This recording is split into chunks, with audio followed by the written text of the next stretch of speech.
sahabat pembelajar, kita berjumpa kembali di seminar online Indonesia Belajar. Indonesia Belajar adalah sebuah media yang berisi motivasi, inspirasi, dan pengetahuan tentunya dari para narasumber terbaik di Indonesia. Hadir dalam platform mobile aplikasi yang sahabat pembelajar bisa langsung download ya di Google Play Store maupun di Apple App Store.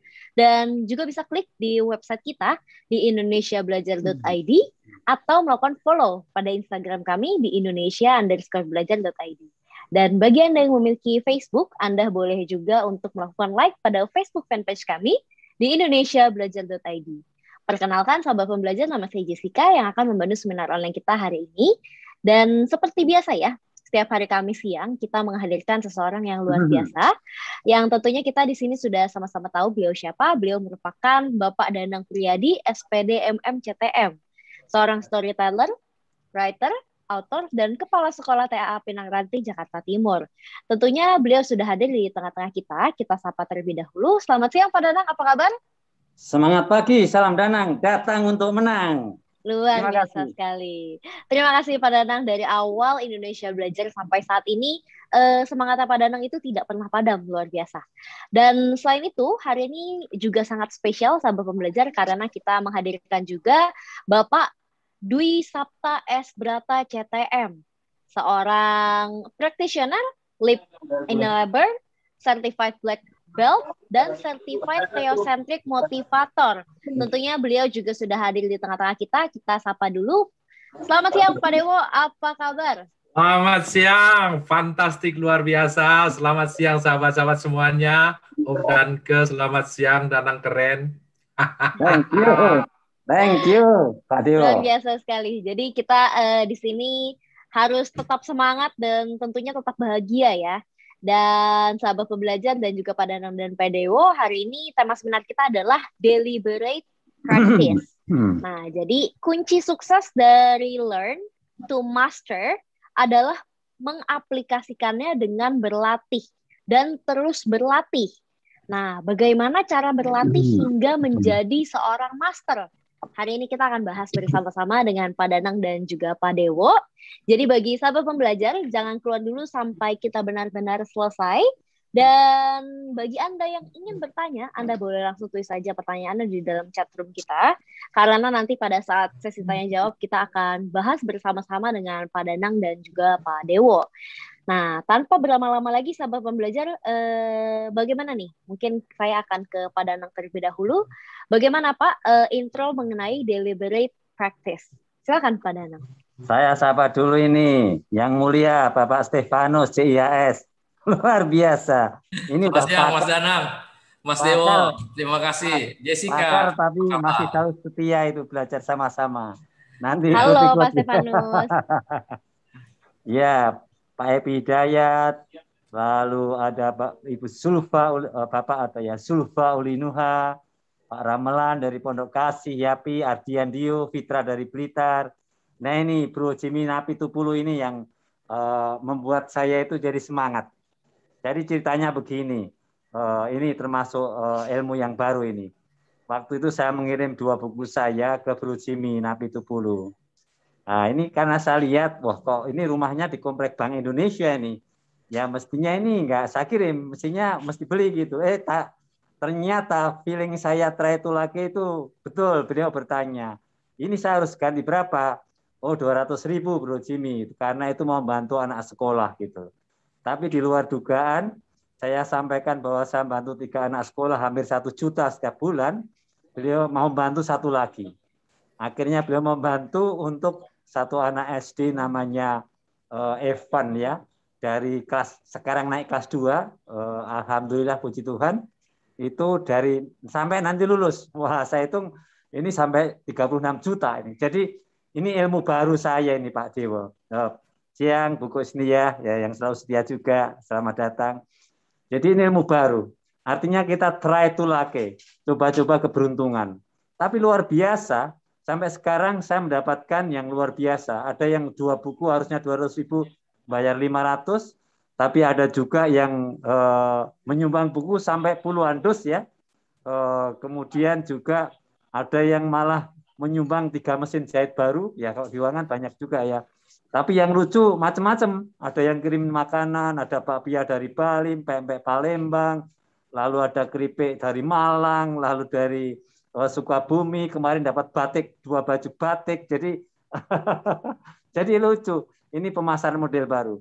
Nah ini mungkin nanti Pak Dewa akan menerangkan di Belirit of Success ini ya itu apa aja, tapi ini ilmu yang saya kembangkan. Memang ini harus try to lagi, harus mencoba. Kalau saya mengirim misalnya kayak kemarin ke mana Pekanbaru Riau, begitu yang saya kirim alamatnya kok ada di komplek Pertamina ya Chevron, lalu saya sampaikan kalau begitu bisa bantu ongkos kirim ya 200.000, langsung dapat. Begitu juga ibu-ibu yang rumahnya di apartemen, lalu saya sampaikan ibu kan ongkos kirim ya 100.000, dan mereka pada umumnya mau. Nah ini kayaknya model baru yaitu try to lake yang disampaikan Bapak Eloisa Luku MBA, jadi guru kita. Tapi saya praktekkan dan alhamdulillah puji Tuhan ini dahsyat. Nah ini ilmu baru yang mungkin bisa kita share bareng-bareng. Selanjutnya Jessica mungkin Bapak Dewa akan menerangkan lebih lanjut. Silakan. Siap, terima kasih Pak Danang, intronya sangat luar biasa. Tanpa berlama-lama juga kita akan serahkan langsung ke Pak Dewo. Silakan Pak Dewo.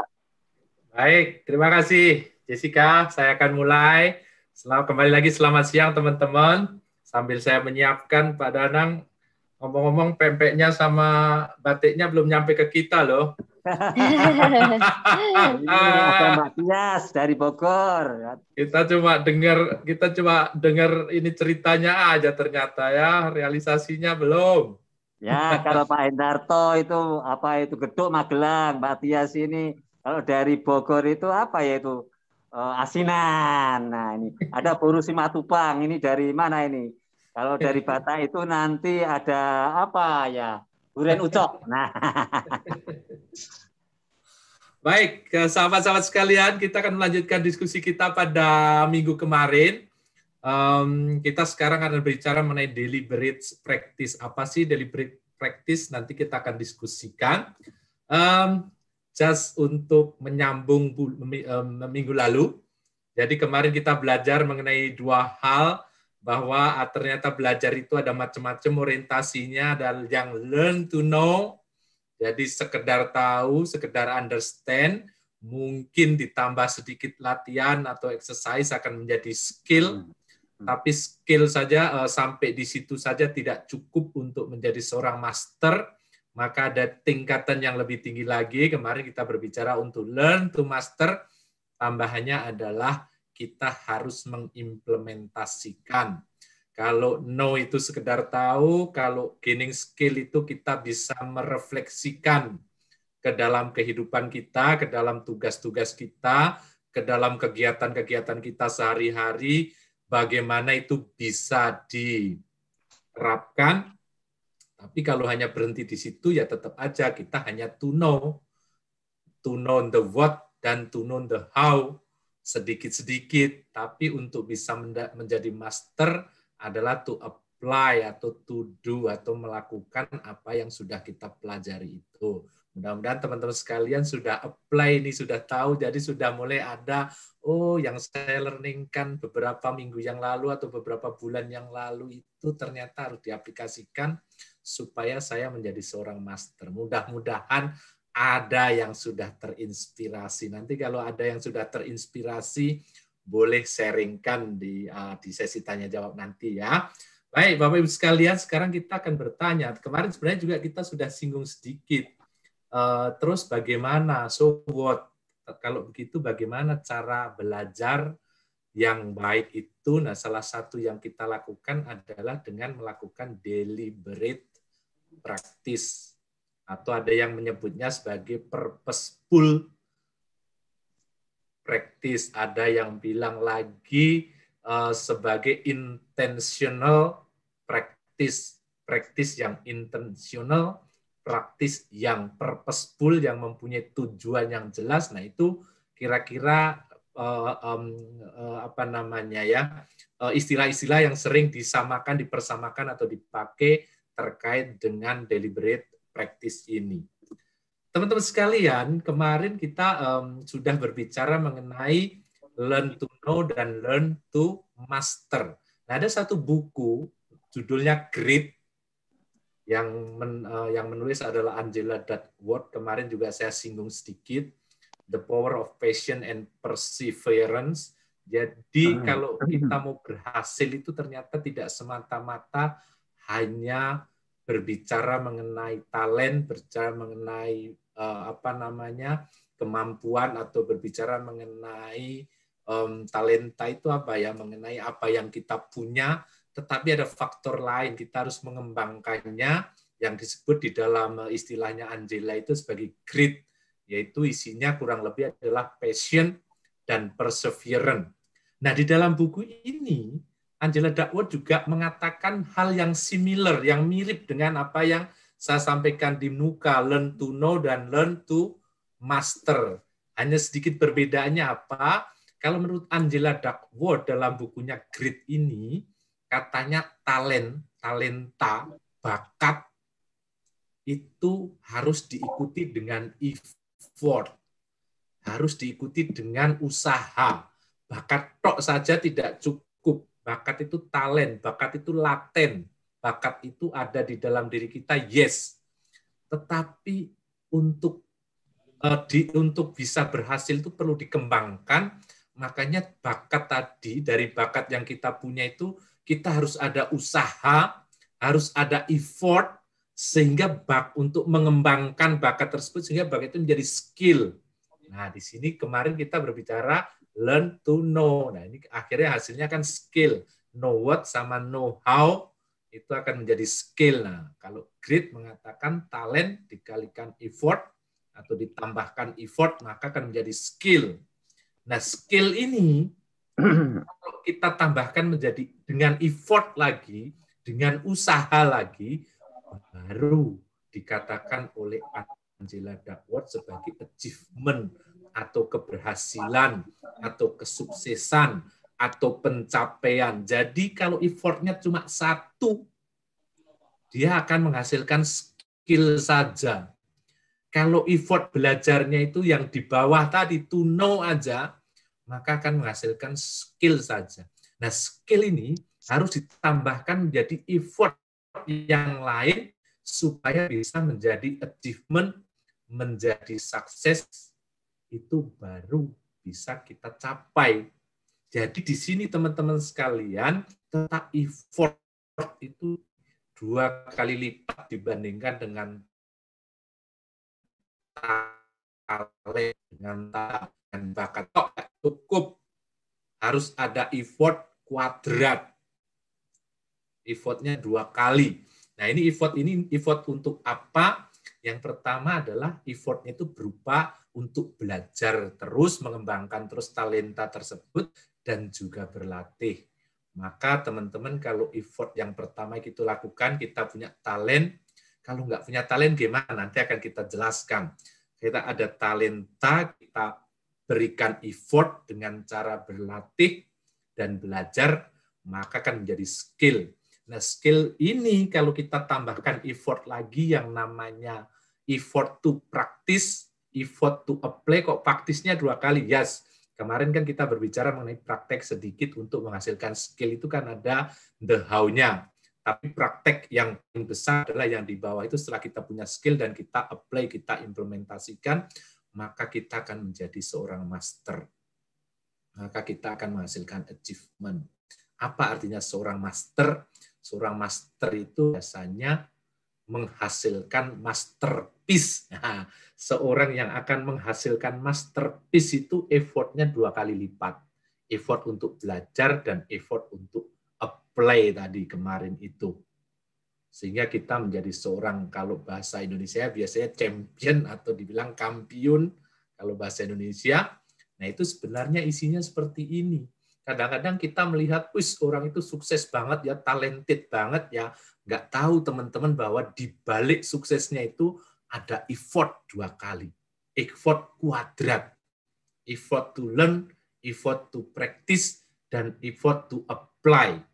Nah, effort-effort inilah yang akhirnya oleh kemarin kita singgung juga, oleh Malcolm Gladwell dikatakan dalam Outlier itu 10.000 jam praktek, maka akan menjadi seorang master. Nah, Jadi isinya effort, jam. Teman-teman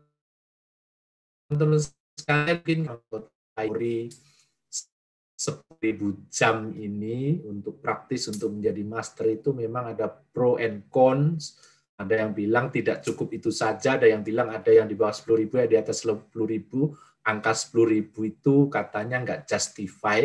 Whatever it is, teman-teman sekalian, saya nggak akan terlalu meng-highlight mengenai 10.000-nya, tetapi yang jelas effort, usaha untuk menjadi master itu ada.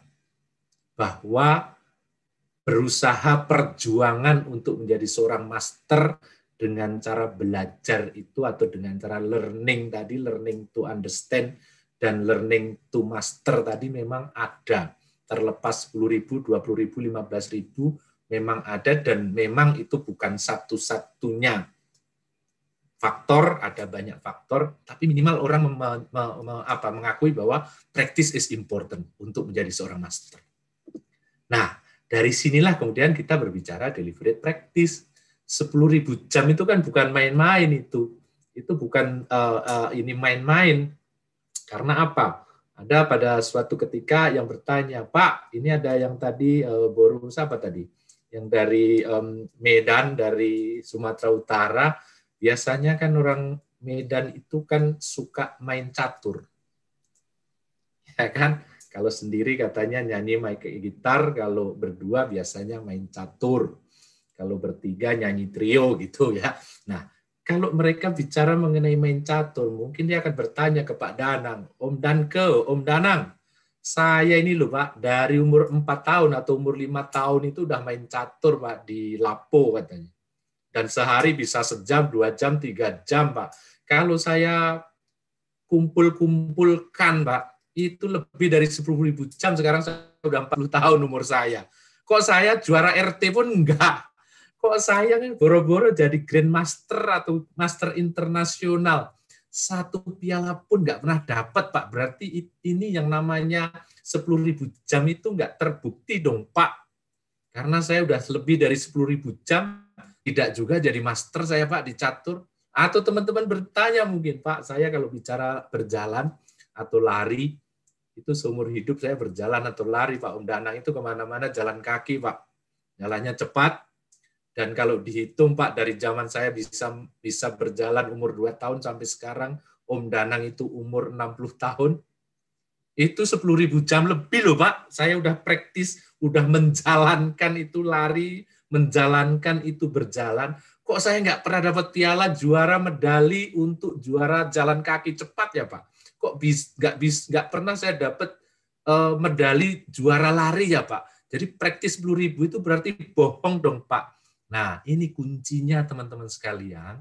Yang dimaksud 10.000 jam atau yang namanya tadi dibilang oleh Angela Duckworth itu effort untuk belajar, effort untuk implementasi itu harus deliberate, harus memang intentional, harus memang purposeful, harus memang ada tujuannya, baru itu dinamakan praktis yang dimaksud di sini oleh outlier ini. Kalau hanya praktis sekedar jalan biasa, nggak ada tujuannya, iseng-iseng, ngisi waktu, main catur di Lapo, ya mungkin sampai tua nggak akan pernah jadi Grandmaster.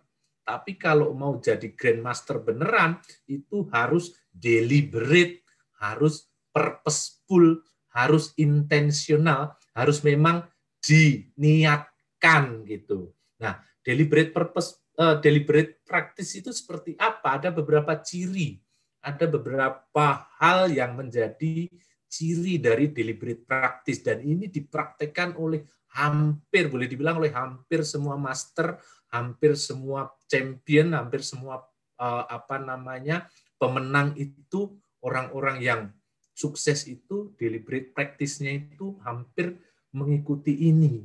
Yang pertama apa? Tadi saya bilang yang namanya deliberate practice itu syaratnya apa? Memang sudah diniatkan, intentional, itu yang pertama. Kamu berniat apa iseng-iseng? Kalau memang berniat itu biasanya ada hujan, angin lebat, angin ribut pun tidak akan menghentikan semangatnya. Nah, itu intentional, diniatkan. Kemudian juga purposeful, ada tujuannya. Jadi setiap kali latihan itu mempunyai target-target tertentu yang jelas. Hari ini saya berlari dengan kecepatan, atau hari ini saya berlari 5 kilo dengan waktu 20 menit. Besok saya harus mencapai 19,5 menit. Nah, ini ada purpose-nya, ada targetnya yang harus dicapai. Sehingga lama-lama 18, 17, 16, 15 jadilah juara. Misalnya seperti itu. Itu yang namanya purposeful. Jadi deliberate practice itu melibatkan niat yang kuat dan ada tujuan yang jelas. Nah, kalau niatnya sudah kuat, tujuannya jelas, biasanya fokus. Kita akan fokus untuk menjalankan program yang dilakukan, dan biasanya programnya juga sistematik, ada sistemnya. Nanti seperti apa sistemnya kita lihat di belakang. Dan yang ketiga, kalau kita bicara praktis yang deliberate, yang kita akan mencapai menjadi master, kita akan mencapai menjadi seorang yang sukses, itu diikuti dengan disiplin. Dan karena kesemuanya itu kalau kita bungkus, kita sudah lihat tujuannya disiplin, biasanya kita juga termotivasi untuk terus maju. Jadi deliberate practice itu maksudnya praktis, latihan, implementasi, aplikasi dari ilmu yang kita dapatkan, dari skill yang kita dapatkan secara intentional, secara personal, dilakukan dengan fokus dan sistematis, terus-menerus secara disiplin, itu selalu dimotivasi. Makanya kalau kita mau deliberate practice,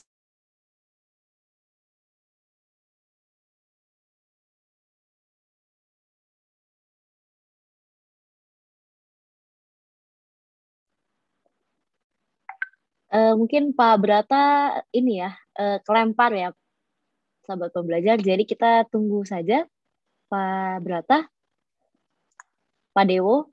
Kita biasa sapa dengan Pak Dewo. Mungkin sebelum itu, Pak Danang, apakah ada tambahan terlebih dahulu sambil kita menunggu Pak Dewo? Pak Danang, halo? Sorry, terputus ya? Iya, nah ini Pak Dewo udah join lagi. Silakan dilanjutkan, Pak Dewo. Ya, jadi saya ulangi, tadi kalau tidak salah saya sampai di sini. Jadi teman-teman sekalian, yang namanya deliberate practice itu kita lakukan dengan niat, purposeful, fokus dan sistematis, disiplin dan penuh motivasi. Maka kita akan belajar, akan berjalan dengan itu. Yang kata si di ekspresi yang isinya adalah passion, motivasi, purpose, niat, kemudian juga perseverance itu terkait dengan disiplin, tidak putus asa, daya juangnya terus ada supaya mereka berhasil. Nah, itu ciri-cirinya. Nah, saya akan singgung sedikit di sini. Kalau begitu disiplin itu apa, Pak? Ini mudah-mudahan teman-teman, khususnya generasi muda, bisa melihat ini, yaitu ini siapa ini ini yang ada di foto ini. Muhammad Ali, tahu ya? Oke, Muhammad Ali mengatakan, sebenarnya bahkan dia sebagai seorang juara dunia pada zamannya pun yang tidak terkalahkan, dia mengatakan, sebenarnya saya juga benci, saya sebenarnya juga tidak suka, saya sebenarnya juga malas kalau setiap saat, setiap hari saya harus melakukan itu. Tetapi saya selalu memotivasi saya sendiri, but I said don't quit, katanya. Saya selalu motivasi, jangan berhenti. Karena apa? Karena ya sekarang kita berjuang, sekarang kita suffering, tetapi ingat, kita akan hidup setelah itu sebagai seorang champion. Jadi dia ingat tujuannya, dia ingat purpose-nya, bahwa Saya harus lakukan ini karena saya ingin menjadi champion. Hanya dengan cara ini saya menjadi champion. Jadi disiplin itu apa dong? Disiplin itu adalah kalau kita tetap mau, tetap bersemangat, tetap mempunyai intention, tetap deliberate untuk melakukannya walaupun saat itu saya sedang malas. That is disiplin. Disiplin tidak lain bukan ada konsisten, persisten melakukan walaupun kita sedang malas, walaupun kita sedang benci, walaupun kita sedang tidak ingin untuk melakukan. Karena apa? Karena di depan sana tadi ada purpose, ada tujuan. Tujuannya Muhammad Ali apa? Dia ingin tetap terus menjadi juara dunia. Dia ingin ingin hidup di sisa hidupnya itu sebagai seorang champion. Maka saya harus melakukan itu. That is disiplin. Itulah disiplin. Salah satu bagian dari terpenting dari deliberate practice. Terus, bagaimana yang dimaksud dengan deliberate practice ini secara sistematis? Ini rumusnya. Rumusnya sederhana, ada 4 hal, tapi sebenarnya ini bisa dikembangkan, mau ditambahkan tahapan-tahapan yang lain, silakan. Yang jelas yang pertama, kalau kita mau belajar dengan deliberate, belajar untuk menjadi seorang master, itu harus mempunyai goal yang jelas dan goal-nya itu cukup menantang. Goal-nya itu cukup menantang. Kalau goal-nya terlalu rendah, tercapai, maka keinginan untuk belajar itu tidak akan ada. Misalnya, saya harus latihan main catur atau saya harus latihan latihan berlari. Kenapa? Karena saya ingin menjadi juara di mana lombanya hanya saya sendiri yang pesertanya. Kan nggak menarik kan? Saya sendiri pesertanya dan saya juara, nggak menarik kan? Kita kira-kira semangat latihan.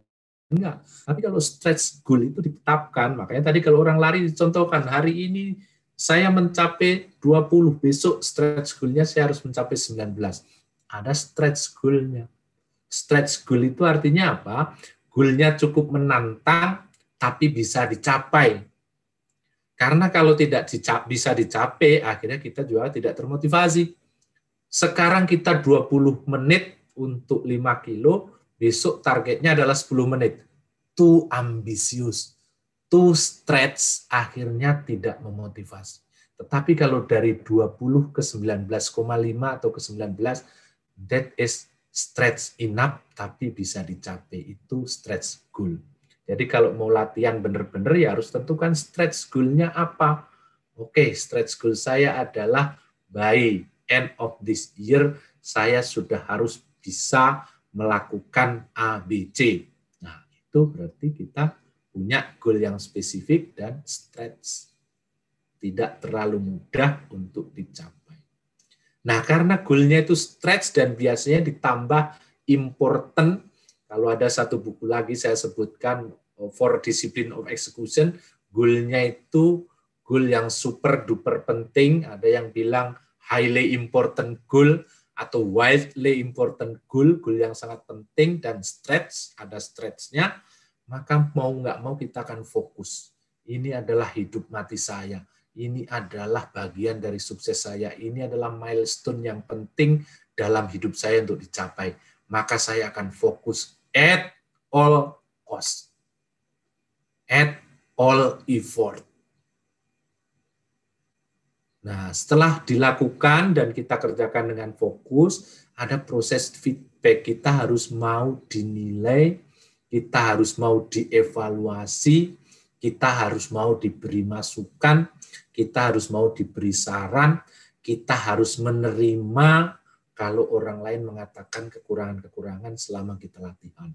Berat ya, berat memang untuk menjadi master itu tidak main-main. Makanya tidak semua orang menjadi master karena memang tidak mudah. Jadi kita mendapatkan feedback, kita mau menerima, kita legowo, kita rendah hati, mempunyai kerendahan hati untuk mau menerima feedback. Feedback tersebut kita respon dengan positif melalui refleksi, kita refleksikan apa benar ya, oh ya kemarin kenapa ya seperti ini, kok ada feedback seperti ini, kemarin apa yang kurang. Di-reflect dan di-refine, akhirnya kembali lagi ke yang awal tadi. Jadi itu mutar terus, deliberate practice itu mutar terus, selalu berikan stretch goal setiap hari atau stretch goal setiap minggu, fokus, terbuka untuk feedback, terbuka untuk perbaikan, reflect and refine, akhirnya kita lakukan lagi, lebih baik lagi, lebih baik. Oleh karena itu teman-teman sekalian, yang paling berat di mana sih kalau kayak gini nih? Biasanya yang paling berat adalah di get feedback. Fokus mungkin masih bisa. Stretch goal kita masih tentukan. Kadang-kadang hati kita itu nggak rela untuk mendapatkan feedback, apalagi feedback yang negatif. Saya ini loh udah juara tingkat kabupaten, masa kamu kasih feedback? Saya ini loh udah master nasional, masa kamu kasih feedback? Ego kita itu sangat berat. Makanya beberapa orang kalau kita tidak rela di sini, mereka dengan intentional, dengan dengan sengaja mereka memerlukan apa yang dinamakan coach, apa yang dinamakan pelatih, apapun itu. Sekarang hampir semua aktivitas itu ada coach-nya. Mau menjadi olahragawan ada coach-nya. Mau menjadi misalnya anak sekolah mau menjadi juara olimpiade ada coach-nya. Mau memulai bisnis ada coach-nya. Mau mencapai level atau mencapai karir yang lebih tinggi ada coach-nya. Bahkan mau menulis surat lamaran ada coach-nya. Kenapa itu diperlukan? Supaya sistematis, dan biasanya kalau kita memilih seorang coach, kalau dia memberikan feedback kepada kita, biasanya lebih enak. Daripada yang ngasih orang nggak jelas, tahu-tahu dia ngasih feedback, ngasih kritik, waduh sakitnya bukan main. Orang-orang sekarang mulai berpikir, kalau gitu saya pakai coach aja deh, supaya bisa lebih sistematis, dan coach-coach itu biasanya memang mempunyai cara, mempunyai strategi, mempunyai sistem untuk mencapainya, dan yang paling penting ketika mereka memberikan feedback, kita manggut-manggut, kita mau menerimanya. Jadi teman-teman sekalian yang sekarang belum punya coach, di sini ada beberapa coach, ada coach Danang Keren, kalau mau coach menulis, bercerita Pak Danang. Di sini juga ada coach Pak Stefanus, itu juga seorang champion urusan keuangan dan perbankan. Jadi coach itu memang sangat penting, bukan gaya-gayaan, tapi memang diperlukan. Kadang-kadang diperlukan untuk ya ini memberikan feedback supaya kita menerima ini. Ini sistem atau model atau cara atau langkah-langkah deliberate practice. Stretch goal, fokus, kita mendapatkan feedback, get feedback, reflect and refine, start again with new stretch goal, focus, get feedback, reflect and refine, start again with a stretch goal, dan seterusnya, dan seterusnya, dan seterusnya. Lama-lama ketika sudah sekitar 10.000 jam tadi yang disampaikan oleh Malcolm tadi, mudah-mudahan kita akan menjadi seorang master, menjadi seorang champion. Oke. Ini adalah beberapa pitfall. Pitfall itu apa ya? Beberapa kendala, beberapa permasalahan yang sering kita hadapi ketika kita belajar dengan deliberate tadi. Yaitu yang pertama, tidak sabar. Di Amerika itu ada yang namanya West Point, itu adalah seperti akabrinya di Amerika sana. Jadi kira-kira 12 minggu pertama itu mereka nggak diajari cara perang, nggak diajari cara cara menggunakan senjata dan sebagainya. Nggak ada sama sekali. Banyak orang yang tidak sabar di sana. Kapan dong saya berlatih perang? Atau kalau pernah teman-teman mendengar mengenai belajar kungfu di film-film Cina itu, belajar kungfu itu, ketika ada seorang yang master, guru, saya mau menjadi muridmu. Baik, angkat ini pasu, angkat ini ember setiap hari dari sana ke sini untuk mengisi bak ini. Pagi udah jadi muridnya ini. Setiap pagi suruh ngangkat ember, setiap pagi suruh ngangkat ember. Kapan guru saya diajarin jurus-jurusmu? Nanti kamu angkat ember itu dulu, angkat ember. Akhirnya tidak sabar. Itu yang paling sering terjadi. Ketika kita belajar, kita tidak sabar, maunya langsung yang levelnya tinggi. Kan harus bertahap. Ini nggak sabar. Yang kedua, bosan. Kebosanan. Ada seorang petinju yang bercerita mengatakan bahwa saya udah latihan terus, kapan dong saya dilakukan sparring? Sabar, kamu belum waktunya. Kapan dong? Kapan dong? Akhirnya lama-lama dia bosan. Udahlah, saya nggak latihan. Percuma saya latihan. Bosan. Dan yang terakhir, yang ketiga yang biasa saya sampaikan adalah permasalahan atau kendala, tantangannya adalah zona nyaman. Kalau kita sudah nyaman itu kadang-kadang udah males. Apalagi sih yang mau kita cari, sudah enak, sudah nyaman, posisi sekarang, gaji cukup, keluarga oke, apalagi anak-anak bisa sekolah, apalagi yang saya cari, udahlah, kita enjoy aja. Nah, itu namanya zona nyaman. Jadi ada yang tidak sabar, proses memang butuh proses, dan proses ini di awal-awal itu tidak kelihatan hasilnya. Itu yang jadi masalah, kenapa tidak sabar. Orang kalau mau diet, itu sebulan pertama saya udah mati-matian ngurangin ini, ngurangin itu. Gak ada, itu gak kelihatan hasilnya. Karena itu baru membangun pondasinya, memang membangun pondasinya lama. Atau orang belajar fitness gitu, mana ini kok nggak tercapai, nggak kebentuk speknya ini.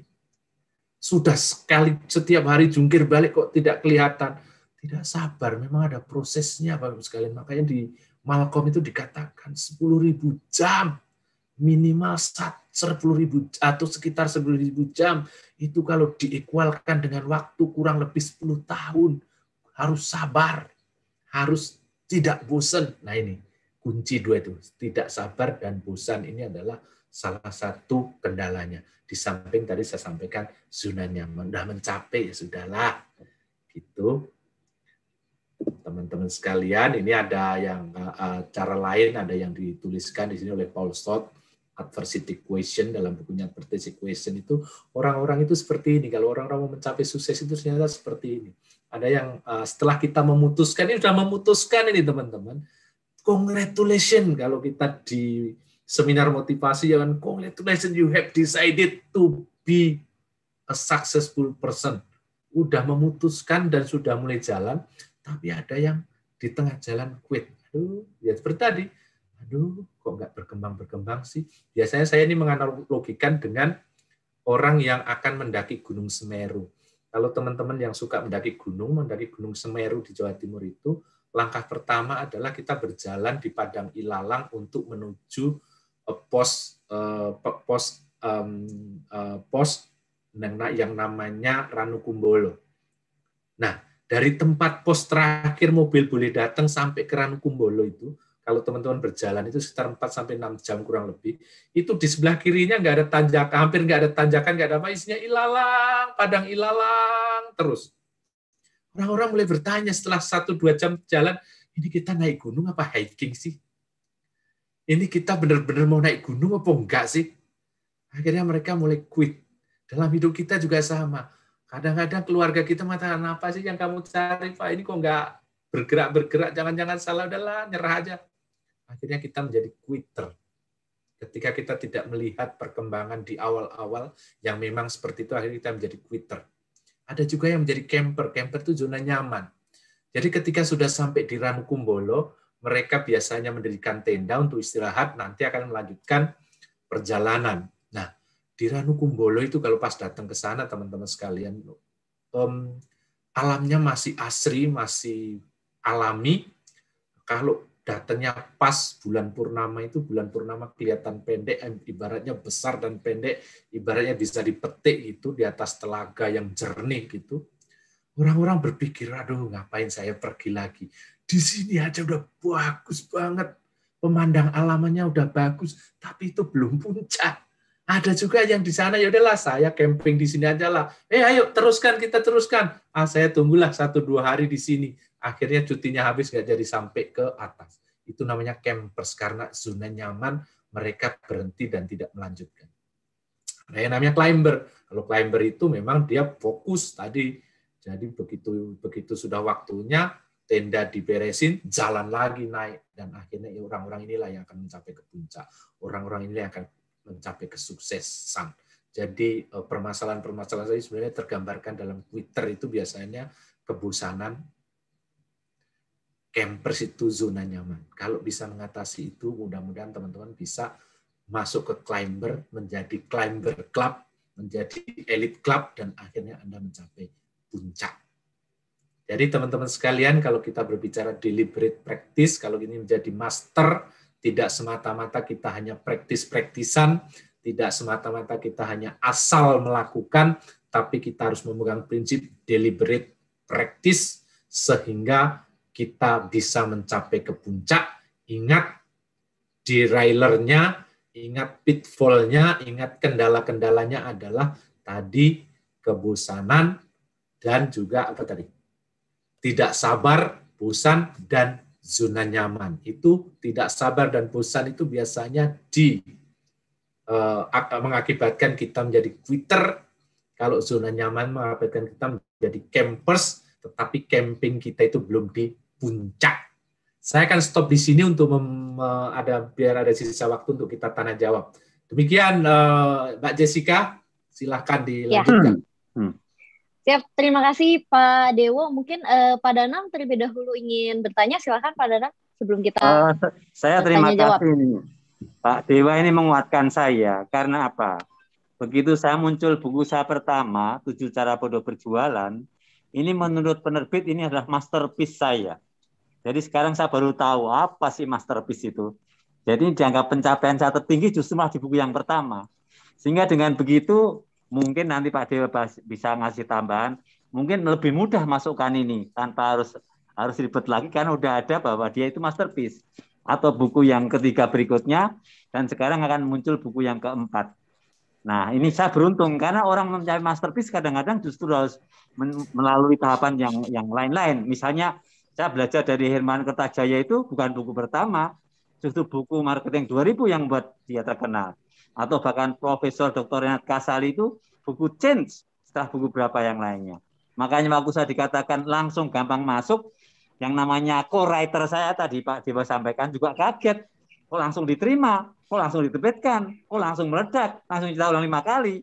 Nah, saya kurang tahu kenapa ini bisa semudah itu gitu loh.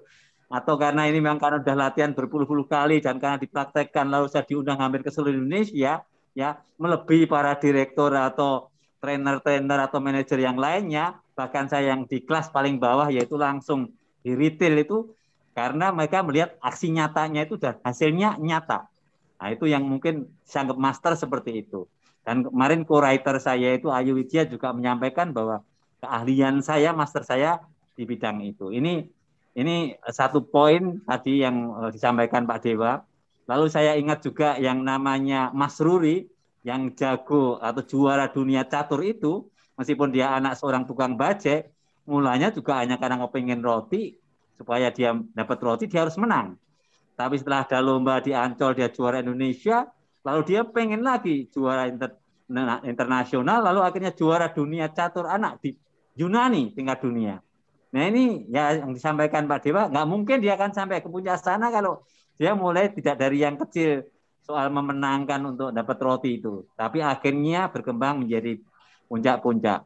Soal kebosanan, kesabaran memang harus tekun, kalau enggak ya saya banyak ditawarin di tengah jalan itu. Atau yang sekarang misalnya, besok saya diminta untuk bicara untuk anak-anak. Ya saya siap, berarti ada sesuatu dari saya, orang langsung meminta saja tanpa melihat saya siapa.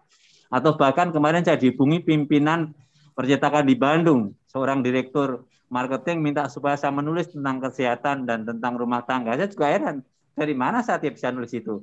Tapi saya terima aja, ini bagian bagi saya tadi yang Pak Dewa sampaikan untuk belajar, effort, usaha menjadi baik. Dan bahkan kalau saya ditawarin menjadi guru public speaking di SMA, di BE atau di UI, itu saya juga terima aja.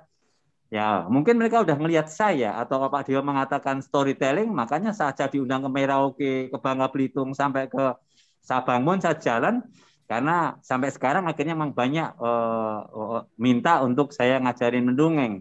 Kemarin baru juga mengajarin 125 guru. Nah, ini bagi saya juga suatu kesenangan, juga bisa saya share lewat Indonesia Belajar ini, memang supaya kita menginspirasi sebanyak mungkin orang, sehingga kita bermanfaat bagi orang lain juga. Begitu kira-kira Jessica. Terima kasih. Luar biasa sekali. Terima kasih Pak Danang dan juga Pak Dewo. Sekarang kita akan masuk ke dalam sesi tanya-jawab. Bagi sahabat pembelajar yang belum bertanya atau ingin bertanya, Anda boleh langsung tulis saja di dalam chat room. Ini sudah ada pertanyaan dari Bapak Ardian Dio. Saya akan bacakan. Selamat siang Pak Danang dan juga Pak Dewo. Terima kasih atas pembelajaran. Nah, saya ingin bertanya, dalam buku Outliers, tadi disarankan belajar selama 10.000 jam untuk menjadi ahli. Nah, dalam buku itu juga disebutkan bahwa orang-orang yang sukses dan terkenal bisa berada di titik tersebut karena memiliki keuntungan atau privilege. Bagaimana cara kita mengatasi privilege yang tidak kita miliki? Apakah kita harus belajar lebih dari 10.000 jam? Atau kita harus menurunkan ekspektasi mimpi kita sesuai dengan realita yang kita miliki? Mungkin silakan Pak Danang terlebih dahulu yang jawab, setelah itu baru Pak Dewo. Silakan Pak Danang. Dari pengalaman saya sendiri ya, dari belajar aja deh. Teman saya itu ada yang perhatikan hanya dengan melihat dosennya menerangkan atau melihat gurunya menerangkan, dia udah tahu. Tapi saya harus memperhatikan dengan catatan. Saya coret, saya stabilo, saya garis merah. Wah, ini penting ini. Kayaknya saya itu tujuannya untuk mencari nilai. Tapi memang cara orang beda-beda. Ada teman sudah langsung nangkep, dia main-main. Tapi kalau saya enggak, saya harus belajar sembunyi di pojok lapangan, saya pelajari. Teman-teman udah tidur, saya masih pakai lilin atau pakai sendir atau pakai lampu di bawah waktu di asrama ya, di bawah tempat tidur. Nah, untuk mencapai mungkin tingkat yang sama. Jadi orangnya beda-beda, tetapi itu patokan umum 10.000 jam atau 10 tahun. Sehingga itu saya mengalami nyata sebagai penjual, pemasar, itu marketing, trainer, udah 30 tahun di Gramedia di bidangnya sama marketing, maka saya merasa bahwa oh inilah keahlian saya. Dan itu terbukti dari mana? Saya bisa menulis buku yang bestseller, saya diundang di mana-mana sampai sekarang, termasuk Indonesia Belajar, terima kasih. Nah, nggak mungkin kalau saya diundang tanpa saya punya sesuatu. Nah, itu dari pengalaman dan latihan. Expert, ahli, master, come from expertise, latihan-latihan yang tadi terfokus dan terus-menerus tanpa bosan, sabar, dan seterusnya. Silakan Pak Dewo menambahkan. Terima kasih Pak Danang. Silakan Pak Dewo. Baik, terima kasih. Pertanyaannya Pak Dio tadi ya namanya kalau nggak salah ya. Pak Ardian Dio, iya. Pak, privilege itu bentuknya macam-macam. Saya anggap saja, misalnya kalau di bukunya Angela Duckworth tadi mungkin itu adalah sama dengan talents. Ada juga orang-orang tertentu memang karena secara ya garis tangan atau nasib. Ada juga orang yang memang jalannya lurus-lurus saja, misalnya ya dia ingin kaya, ya udah lahir dari anak konglomerat, udah kaya, tambah kaya, wajar misalnya.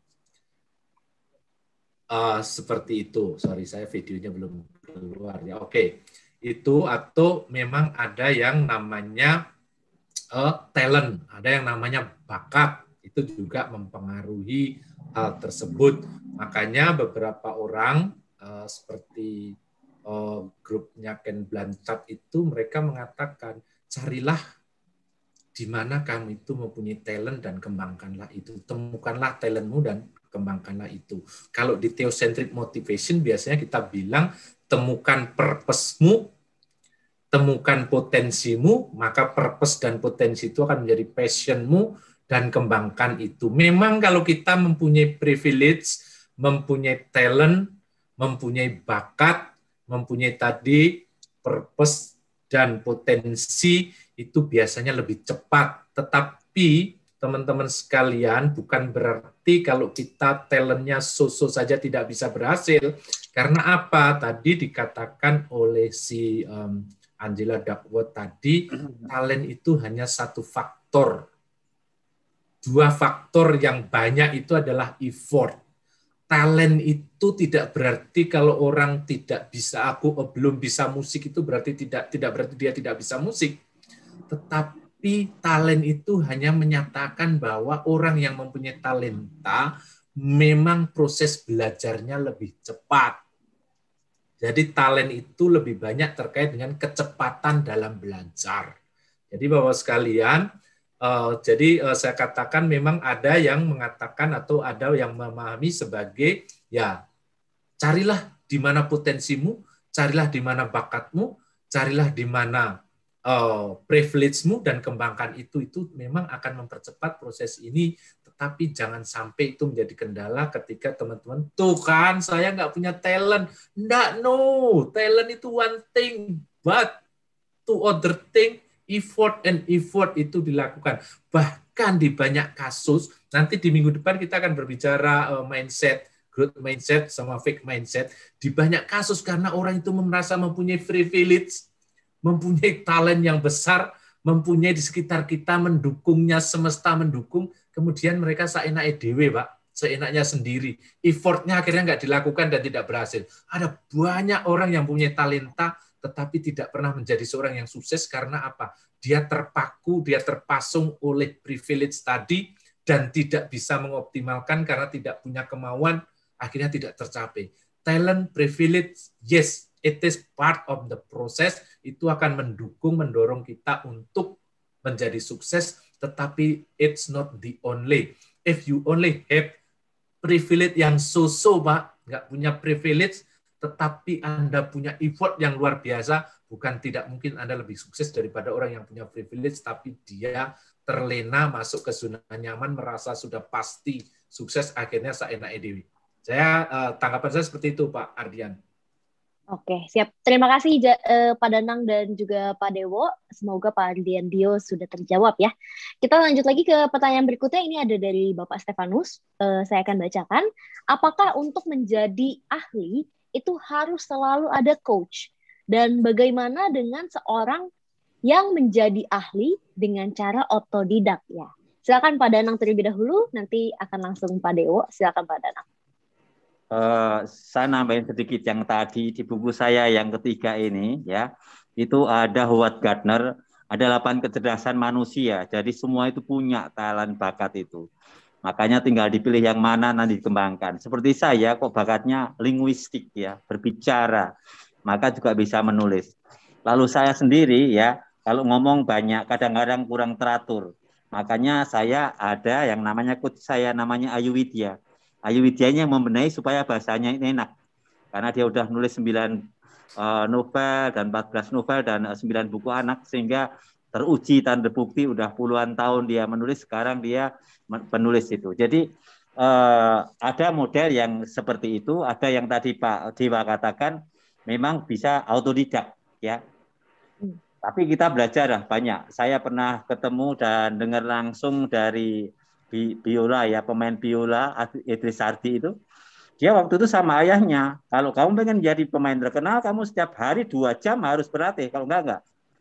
Jadi bangun tidur itu 2 jam berlatih biola. Itu. Sama, yang jadi juara dunia catur pun juga begitu, 2 jam harus. Muhammad Zohri yang pelari pun juga gitu.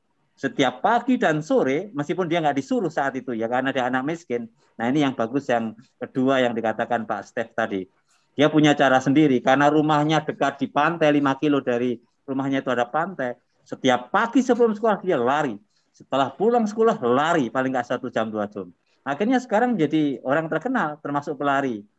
Nah itu memang dengan cara autodidak bisa ya. Tapi tadi ada intention, ada kesabaran, ada effort, double. Tadi Pak Dewa sampaikan itu memang dari orang-orang yang menyatakan diri sendiri seperti itu, dan pengamatan yang saya lihat dari juara-juara ya seperti Muhammad Ali tadi, bosan saya malas itu latihan. Tapi harus saya lakukan. untuk menjadi juara dunia. Silakan Pak Stef, Pak Dewa. Terima kasih Pak Danang. Silakan Pak Dewo. Baik, terima kasih Pak Stefanus, Pak Stef. Wah, ini sebenarnya satu guru satu suhu, tidak boleh saling mendahului. Tapi saya akan sampaikan untuk ini bersama pembelajaran bersama teman-teman sekalian. Apakah seorang untuk menjadi seorang alias harus ada coachnya? Jawabannya tidak. Tidak harus. Betul, memang ada orang yang secara otodidak bisa. Saya akan sampaikan dua hal. Kalau kita pertama, apa keuntungannya kalau saya punya seorang coach? Coach itu ada dua jenis. Yang pertama, coach yang hebat itu salah satunya adalah mereka sudah mengalaminya, sudah melaluinya, dan berhasil. Karena dia sudah melalui dan mengalaminya dan berhasil, dia akan mampu untuk mengarahkan supaya orang yang di coach atau coachee itu bisa melakukan dengan track yang lebih cepat, lebih enak. Karena apa? Dia sudah memilihkan tracknya berdasarkan pengalaman dia yang kesalahan-kesalahan yang tidak perlu dia kurang atau dia buang. Yang kedua, coach yang baik itu biasanya mereka, atau kalaupun dia sebenarnya belum pernah melakukan, tapi dia punya pemahaman yang kuat mengenai coaching, sehingga dia bisa mengarahkan orang untuk bisa melakukan ke arah yang dia tuju. Dan coach ini secara umum mereka itu punya sistem, punya cara, punya proses yang sudah tersistematis, sehingga kita melakukannya lebih mudah, tidak terlalu banyak trial and error-nya, tetapi kita sudah lakukan berdasarkan pengalaman, berdasarkan apa yang sudah dilakukan oleh coach tadi. Itu yang pertama. Yang kedua, kalau kita belajar dengan otodidak itu, bisa berhasil nggak? Bisa. Banyak nggak Pak yang otodidak berhasil? Banyak banget. Hanya satu atau dua hal yang ingin saya sampaikan di sini. Ketika kita belajar otodidak itu, effortnya itu mungkin tadi, effortnya kan kuadrat itu. Effortnya mungkin harus kuadrat-kuadrat. Motivasinya, purpose di dalam dirinya, motivasinya, misi dia itu harus sangat-sangat kuat. Dia harus super duper tahan banting. Kemarin juga sudah saya sampaikan, harus super duper tahan banting. Dia harus berani untuk gagal dan coba lagi, gagal dan coba lagi. Yang tidak semua orang bisa melakukan itu. Tidak semua orang tahan melakukan itu.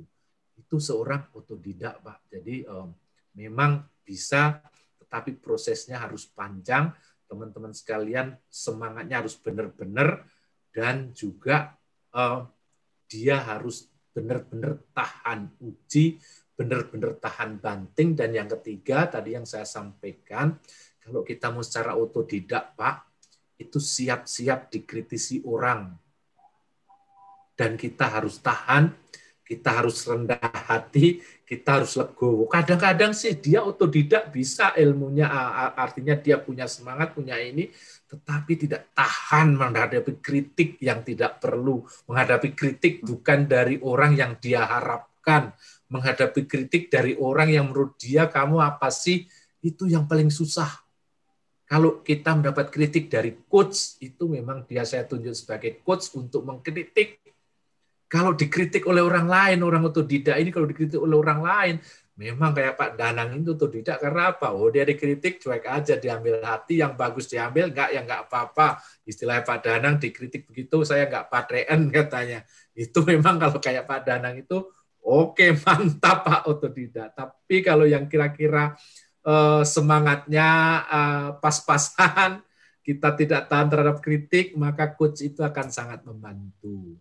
Itu Pak. Oke, siap. Terima kasih Pak Danang dan juga Pak Dewo. Ini mungkin akan menjadi satu pertanyaan terakhir untuk Pak Danang dan juga Pak Dewo. Bagaimana nih kalau kita sedang berusaha, tetapi orang lain yang di sekitar kita itu malah mematahkan usaha kita? Nah, lebih baik seperti apa? Mungkin boleh dijawab terlebih dahulu oleh Pak Danang. What you think about yourself is more important than others think about you. Apa yang kau pikir tentang diri Anda jauh lebih penting daripada orang lain pikir tentang Anda. Karena yang tahu tentang diri Anda adalah Anda sendiri. Jadi sama pada waktu saya menerbitkan buku pertama kali ini, bahkan GM penerbit mengatakan, apa judulnya Cara Bodoh? Mau 10 kali lipat? Mau 20 kali lipat? Seperti bukunya yang lain katakanlah Tung Desemaringin, biar Cara Bodoh. Ternyata justru dengan Cara Bodoh itulah buku meledak. Lalu akhirnya pimpinan penerbitannya itu baru mengakui setelah menjadi masterpiece, kita ulang 5 kali. Oh ternyata hebat. Jadi kalau Anda punya keyakinan, belief ya, bahwa ini yang terbaik, dan ini benar, menurut feeling saya, seizin Allah, Tuhan memberikan bakat talenta, ya jalankan. Dan ini terbukti, jadi ini bukti nyata, bukan mengada-ada, supaya ini menguatkan teman-teman yang sekarang sama-sama sharing di sini. Silakan Pak Dewo menambahkan. Terima kasih Pak Danang, silakan Pak Dewo. Baik, itu bukan hal yang aneh, itu hal yang sangat lumrah, hal yang sangat wajar ketika kita mau melangkah, ketika kita mau mencoba untuk menjadi lebih baik, bahkan kita baru ngomong belum melangkah pun, di sekitar kita itu orang-orang yang mendelegitimate, orang-orang yang membuat kita patah semangat itu ada. Dan kadang-kadang itu yang lebih menyakitkan orang-orang terdekat kita. Keluarga kita pun bisa. Makanya tadi kalau kita ngikuti yang Twitter camper dan climber tadi, yang paling banyak itu Twitter itu karena apa? Di sekitarnya nggak tahan. Itu. Terus bagaimana Pak caranya? Yang pertama saran saya adalah usahakan kita mendapatkan endorsement dari orang-orang di sekitar kita. Saya belajar ini dari waktu kita mengambil Theocentric Motivation Certification, itu dikatakan, you harus ngomong dan sepakat dengan keluargamu. Minimal keluargamu itu support gitu loh. Minimal keluargamu, kalaupun nggak support keluargamu itu tidak mendiscourage kamu gitu. Pertama, carilah orang-orang yang cenderung mendukung dan men-encourage. Kemudian yang kedua seperti Pak Danang tadi, sebenarnya apa sih? Apapun yang ada di sekitar kita itu, sebenarnya otoritas tetap ada di kita. Apakah kita mau menerima? Apakah kita mau membiarkan apapun perkataan ataupun ungkapan di sekitar kita itu, otoritas ada di kita. Kalau kita mengatakan saya tidak peduli, maka otoritas itu tidak akan mengganggu kita. Gitu? Otoritas itu tidak akan mengganggu kita. Dan yang ketiga, yang terakhir, ingat selalu, makanya tadi di awal saya bilang harus punya purpose yang jelas, harus mempunyai intention yang jelas. Ketika purpose kita jelas, ketika tujuan kita itu jelas dan mulia itu, apapun yang terjadi, misalnya saya ini harus bekerja luar biasa karena apa? Saya ingat saya akan membawa kedua orang tua saya ke tanah suci misalnya. Ketika kita selalu ingat itu, maka pain itu apa? Kepedihan dari ada di sekitar kita, di dalam badan kita, atau kepedihan yang ada di sekitar kita itu tidak akan pernah mengganggu kita. Karena apa, Pak? Kita fokus pada apa yang ada di benak kita, apa yang menjadi misi kita, apa yang menjadi tujuan kita, itu pasti akan sangat membantu teman-teman sekalian. Dan yang terakhir adalah apapun yang ada di sekitar kita itu ada yang kadang-kadang sesusah apapun, sepainful apapun, semenyakitkan apapun, itu kadang-kadang itu ada maksudnya, dan kalau kita bisa ambil hikmahnya, maka itu akan menjadi pendorong bagi kita. Jadi seperti vaksin, kalau kita suntikkan virus yang dilemahkan, virus yang kita disuntikkan kepada kita itu akan membangun sistem imunitas kita menjadi lebih kuat. Jadi pakailah itu menjadi lebih membuat kita lebih kuat. Kira-kira seperti itu tambahannya. Terima kasih. Siap. Terima kasih Pak Danang dan juga Pak Dewo, sangat terjawab dan pencerahannya luar biasa sekali hari ini. Ini juga sudah ada beberapa komentar ya, mengucapkan terima kasih di dalam kolom komentar. Terima kasih juga. Tidak terasa ternyata sekarang sudah lewat waktunya, sudah saatnya untuk kita berpisah. Tapi jangan sedih, kita akan berjumpa lagi di minggu depan. Terima kasih Pak Danang dan juga Pak Dewo. Boleh satu closing remark, Bu Jessica? Iya, mungkin sebelum saya tutup, boleh memberikan closing statement. Pak Danang terlebih, iya Pak Dewo terlebih dahulu. Pak Danang. Atau Pak Danang, silakan. Di balik kritik tersembunyi pujian. Kalau Anda yakin yang kerjakan itu memang sesuai dengan passion, talent dan bakat Anda. Maju terus. Do the best and may God do the rest. Thank you. Terima kasih Pak Danang. Silakan Pak Dewo. Ya, saya closing remark saya akan menggarisbawahi apa yang disampaikan Pak Danang tadi.